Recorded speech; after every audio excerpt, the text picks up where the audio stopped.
adalah 100 gram bunga emas. Cantik kan? Harganya hari ini sekitar RM48,000. Sesuai tak seketul 100 gram macam ni?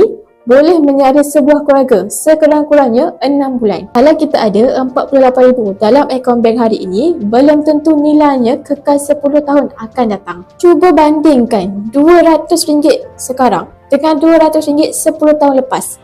Barang dapur pun dah jauh beza. Emas kalis inflasi, nilainya kekal walau cala, kemek atau patah. Ia kekal sebagai pelindung nilai harta kita. Tak mampu beli 100 gram sekaligus tak apa, boleh kumpul sikit-sikit. Dengan akaun emas JAP, anda boleh mula menabur emas serendah RM100. Pelbagaikan simpanan. Mula menabur emas sedikit demi sedikit. Nak cerah bantu, boleh klik link bio dan jangan lupa untuk follow cerah.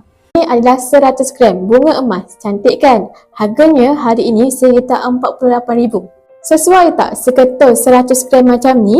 Boleh menyara sebuah keluarga sekurang-kurangnya 6 bulan. Kalau kita ada RM48,000 dalam akaun bank hari ini, belum tentu nilainya kekal 10 tahun akan datang. Cuba bandingkan RM200 sekarang dengan RM200 10 tahun lepas.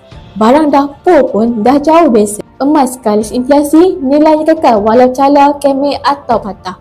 Ia kekal sebagai pelindung nilai harta kita. Tak mampu beli 100 gram sekaligus tak apa, boleh kumpul sikit-sikit. Dengan akaun emas JAP, anda boleh mula menabur emas serendah RM100. Pelbagaikan simpanan. Mula menabur emas sedikit demi sedikit.